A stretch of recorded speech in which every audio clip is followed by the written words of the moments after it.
Théophile Vianney-Bia, bonjour. El Perfecto, bien le bonjour. Bonjour à votre riche et impressionnant panel ce matin. Un plaisir de retrouver Jeanne Rosine. J'espère qu'elle a déjà rencontré le directeur général de la CNPS. Si ce n'est pas encore fait, je pense que ce matin, nous allons encore solliciter l'audience. On va continuer à mettre la pression. Direct, Alors, Jeanne Rosine nous répond en direct. Jeanne Rosine, pour la culture générale de nos téléspectateurs, as-tu déjà rencontré enfin, je souligne enfin, le DG de la CNPS? Pas du tout, via les paroles de M. Bidima Lucien. M. Bidima vous a roulé? Il m'avait roulé. Parce qu'il était à la télé. Il a joué au beau. Il a dit qu'il est trop beau et qu'il prend ça sur lui. Il m'a jamais appelé. Donc, je suis en train de demander à M. Bidima d'être un homme de parole.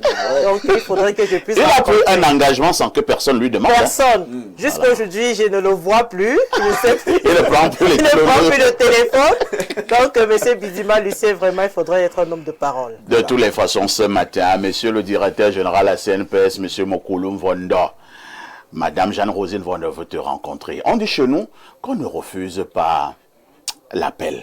C'est parfois l'objet de l'appel que l'on peut refuser. Et comme monsieur Mokouloum Vonda est un grand bantou, il a bien compris. Exact. Jeanne Rosine, le DG de la CNPS va te recevoir. Il faudrait qu'il puisse me recevoir. Un plaisir TVB. de retrouver Paul Fisselundou sur ce plateau. Donc, Paul prolifique. Hein, de Kwaramban. Oui, oui. Donc, vous avez mal fait de les mettre côte à côte. Hein. Comment ça? Non, mais ça peut donner. Ah, d'accord. On ne sait jamais. Il y a là le gabarit. C'est pas ça qui manque. J'ai beaucoup de cacao et puis... Voilà. Donc, nous avons des cacaoyères.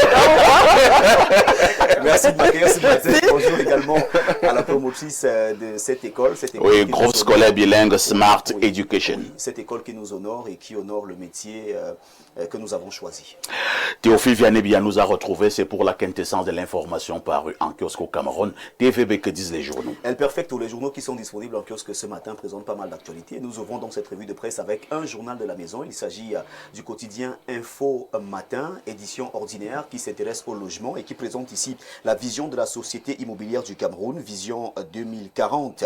On nous fait savoir ce matin que dans son livre blanc, récemment publié et intitulé Industrialisation durable du logement et transformation urbaine nationale, la société immobilière du Cameroun, SIC, que dirige Dr Amadou Sardaouna, trace une feuille de route rigoureuse pour une transformation du secteur de l'habitat et devenir un opérateur national intégré de référence. C'est en page 3 que le journal Info Matin de Dieudonné Mveng revient donc sur la vision 2040 de la société immobilière du Cameroun. Nous restons du côté de la SIC avec le messager de Feu Pius Ndiawe qui nous informe ce matin que parlons de la diaspora de la SIC et des investissements. La SIC est donc à la conquête du monde. Un mémorandum d'entente entre le MINREX et la Société immobilière du Cameroun pour structurer un dispositif durable de promotion internationale de projets immobiliers de la SIC tout en renforçant la crédibilité et l'attractivité du Cameroun auprès des investisseurs camerounais de la diaspora. Au BAT 1, on parle du recensement général de la population voué à l'échec. Le journal s'interroge en une journal Mutation. On s'intéresse également au recensement de la population et on présente ici le spectre d'un fiasco. Dans un mémorandum adressé au Premier ministre chef du gouvernement, les agents recenseurs et chefs d'équipe menacent de suspendre les opérations. En cause, les retards de paiement des frais de subsistance et les problèmes de logistique. C'est bien sûr le journal de Georges-Alain Boyomo qui nous le dit ce matin en page 7. Restons du côté de la fête nationale de l'unité avec Info Matin hors série qui est en kiosque. Le numéro 27 de ce vendredi 22 mai 2026 présente ici cette distinction. Docteur Mbombok Rouri Wayak, chevalier du mérite camerounais, ce 20 mai à Yaoundé, le patriarche de lycée dans l'arrondissement de Matom, département d'Union et Kélé, a pour le compte de la 54e édition de la fête nationale de l'unité été décoré par le gouverneur de la région du centre, Nasseri Paul Beya, au nom du chef de l'État Paul Biya, comme quoi aux âmes bien nées, la valeur n'attend point le nombre des années. En réaction, le jeune et très dynamique gardien des valeurs ancestrales et traditionnelles qui fait aujourd'hui ses preuves au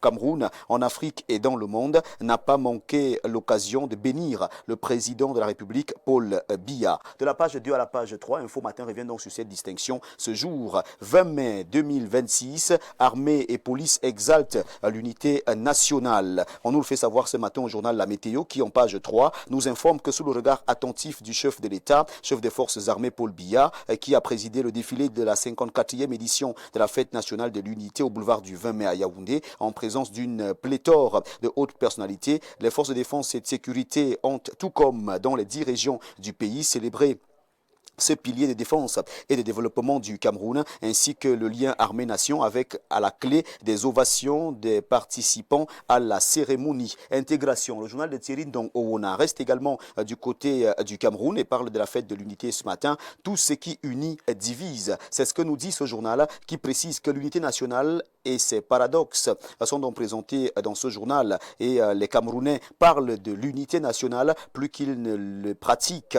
Ici, l'unité est un sport de compte. Dans les discours, nous sommes un et indivisible. Dans les faits, nous sommes surtout divisés sur l'origine du plantain. La meilleure sauce jaune, la tribu monopolise les concours administratifs depuis l'époque où les dinosaures signaient encore les décrets. Le journal en parle ce matin et présente cette actualité de la page 3 à la page 6. Ce journal parle également des obsèques officielles de Kavaï Yégué Djibril, Tokombéré rejeté, la douleur d'un terroir oublié. C'est en page 8 que cette information est à lire au journal Intégration.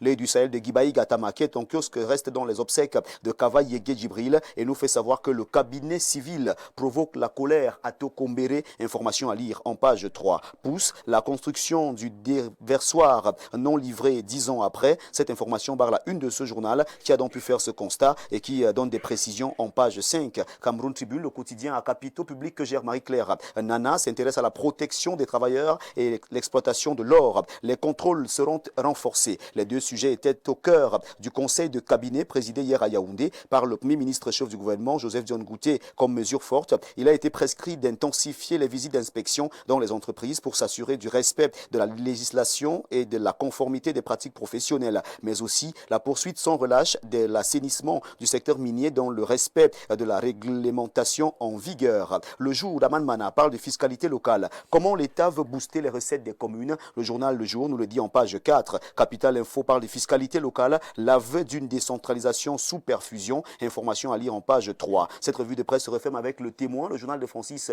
Bonga, qui parle de tolérance zéro et qui s'intéresse à l'indiscipline dans la police nationale. Le président de la République, Paul Biya, a signé le 21 mai 2026 un arrêté relevant un responsable de la délégation générale à la Sûreté nationale de ses fonctions pour faute disciplinaire. C'est bien sûr Le Témoin de Francis Bonga qui nous le dit ce matin et qui en page 3 revient donc sur le décret du chef de l'État Paul Biya et qui nous permet de mettre un terme à cette revue de presse acte 2 sur Info TV ce vendredi matin. Mesdames, Messieurs, comme vous le savez, avec la somme de 400 francs CFA seulement, vous avez votre journal disponible en kiosque. Il s'agit bien sûr de 2 pièces de 200, 4 pièces de 100 francs, 8 pièces de 50, 16 pièces de 25, 40 pièces de 10 francs, 80 pièces de 5 francs, 400 pièces d'un franc CFA seulement collectées et vous avez votre journal disponible en kiosque ce jour. Merci une fois encore de faire confiance à Info TV. Merci de choisir Info TV pour vous informer. Merci El Perfecto pour cette magnifique tribune. Merci à toi, Théophile Vianney pour cette brillante revue de la presse. Nous nous disons simplement à lundi 10h. Je te souhaite un excellent week-end. Il sera certainement excellent. Mets toujours le Seigneur au centre de ta vie. C'est de ça qu'il s'agit. Bonne suite d'émission à vous. Merci TVB. Au moment où vous nous livriez cette quintessence de l'information.